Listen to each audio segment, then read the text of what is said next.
Le FSB, le puissant service de renseignement russe,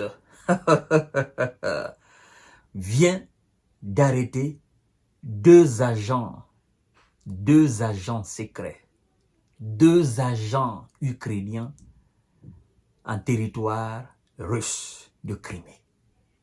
C'est terminé pour eux. Ce que ces deux ennemis de la Russie faisaient, ah, mesdames et messieurs, ça, c'est indescriptible. On comprend mieux maintenant pourquoi le pont de Crimée était à tout moment tapé, était à tout moment bombardé. Dans l'ombre étaient tapis, mesdames et messieurs, des gens qui transmettaient des coordonnées de ce pont, mais aussi un certain nombre d'informations militaires très importantes au service de renseignement ukrainien, c'est-à-dire des traites en territoire ukrainien. Mais comme j'ai dit la fois dernière, en fait, tout ce qui est aujourd'hui service de protection de la Russie, tout est activé. Et tout travaille 24 heures sur 24, 7 jours sur 7. Mais c'est cuit, comme on dit chez nous, là, c'est mort sur eux. Ça bouillonne maintenant, là. Parce que ce qui les attend, non, je ne souhaite pas ça à mon pire ennemi. Les services de renseignement russes, FSB, ont arrêté deux personnes accusées d'avoir transmis des informations militaires au renseignement Kiev depuis la Crimée, péninsule ukrainienne, annexée en 2014, ont rapporté les agences d'État russes. C'est terminé. C'est fini pour eux. Les deux hommes auraient notamment donné des informations sur les systèmes de défense du pont de Crimée qui relie la péninsule à la Russie et qui a été régulièrement ciblé par l'Ukraine d'après les agences russes. C'est des centaines de millions de roubles, voire même des milliards qui ont été investis pour construire ce pont-là. C'est un chef-d'œuvre architectural hors norme. Un pont très long, très joli. Et donc, pendant ce temps, il y avait des ennemis de la Russie dans cette partie qui transmettaient des informations. Et les gars de Zelensky et des Occidentaux bombardaient constamment ce pont. Étaient tout le temps endommagés. Alors, les services de renseignement russes FSB se sont dit, ben, c'est pas possible. Ils ne peuvent pas avoir ces coordonnées comme ça. Et puis, ces gars transmettaient des informations aussi sur l'armée russe, sur les positionnements des différentes troupes de l'armée russe. Mesdames et messieurs. Et ce qui est quand même difficile à accepter dans cette histoire, en fait, c'est des gens qui vivaient sur le territoire de Crimée. C'est pourquoi on dit, l'ennemi n'est jamais loin. Il est juste tout près de vous. Il peut être votre frère de lait. Il peut être votre meilleur ami, votre soi-disant meilleur ami. Il peut être un membre de votre famille. Dès qu'il a l'occasion, il va vous détruire.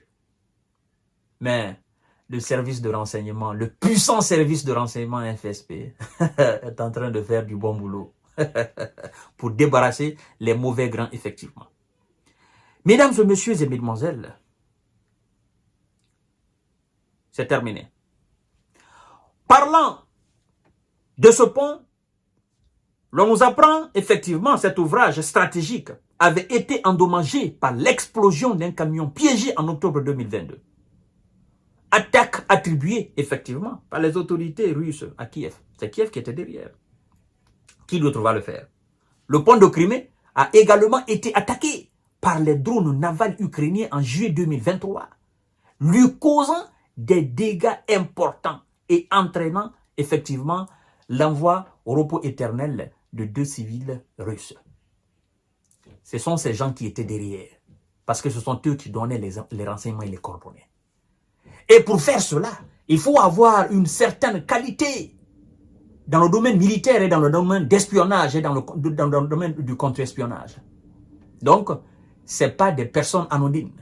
C'est des gens qui ont une certaine maîtrise dans ce domaine-là. Mais c'est sans compter la dextérité, la vigilance, la recherche du FSB. Mesdames et messieurs et mesdemoiselles, tout sera su. Ces deux hommes sont aussi accusés d'avoir donné des informations sur la position des troupes russes ou la localisation d'équipements militaires et d'armement. Hein? La position des troupes russes. La position d'équipements militaires d'armement. Mesdames et messieurs. Ces gens-là, je crois que eux, ils vont faire ça en adage. Et bon, de toutes les façons, comme ils ne vont plus sortir des mains des Russes, parce que certainement, ils vont les envoyer au repos éternel, ou bien ils vont les mettre quelque part pour la perpétuité, au fait. L'un des deux suspects est un résident de Crimée âgé de 45 ans, qui aurait offert ses services à Kiev de façon proactive, affirmant le FSB, cité par l'agence RIA Novosti. L'autre est un étranger de 43 ans, selon cette même source. Un Russe, effectivement, qui a accepté de faire de la forfaiture en échange des billets. Parce que tu ne peux pas accepter de travailler avec les services de renseignement ukrainiens. Cadeau, c'est de l'argent. C'est de l'argent. Ouais. Mesdames et messieurs. Alors, accusé de haute trahison, même si on ne le dit pas, ça c'est de la haute trahison. Accusé de haute trahison et d'espionnage, ils risquent jusqu'à perpétuité s'ils sont reconnus coupables. Comment vous voulez? Le FSB les a arrêtés. La main dans le sac. Le FSB a des preuves. Mais ils seront jugés, effectivement, que ça sera coupable. Parce qu'avant qu'on ne les arrête, il faut que les preuves soient réunies, les preuves matérielles, pas des preuves circonstancielles ou des preuves palpables, des preuves irréfutables. On ne peut pas quand même arrêter deux individus comme ça, là, et puis on passe l'information, non. On ne peut pas arrêter deux individus comme ça parce qu'on a envie de les arrêter, non. C'est parce que on les a pris la main dans le sac. Alors, mesdames et messieurs et mesdemoiselles, depuis le début de l'offensive militaire en Ukraine, les autorités russes ont multiplié les arrestations pour espionnage, trahison ou collaboration avec l'Ukraine dans le cadre d'une vaste campagne, effectivement, de recherche. Mesdames et messieurs et mesdemoiselles, vous savez, du côté russe, mais aussi du côté ukrainien, je dois vous informer que il y a beaucoup d'Ukrainiens qui ont fui l'Ukraine par la frontière roumaine qui ont été accusés de haute trahison. La fois dernière, on a arrêté une dame ukrainienne, je crois bien du côté ukrainien, n'est-ce pas, d'avoir trahi l'armée ukrainienne. Parce que selon les renseignements ukrainiens, elle transmettait des informations, mais hautement stratégiques à l'armée russe. Et donc, quand vous êtes arrêté dans ce domaine, sur ce plan, vous savez de toutes les façons que vous ne sortirez jamais. Jamais vivant, soit où vous allez dans les trous, et puis on va vous oublier. Donc, ces deux 45-43, je crois que c'est terminé pour eux. C'est ça. Nous sommes souvent source de nos différents malheurs, de tout ce qui s'abattent sur nous. Mais comme je dis, tout est une question de choix. Quand vous choisissez de faire quelque chose, vous devez assumer les conséquences. C'est ça. Mesdames et messieurs, je vous donne rendez-vous tout à l'heure pour notre série d'informations de décortiquage. Et partagez la vidéo dans tous les groupes possibles. Merci beaucoup.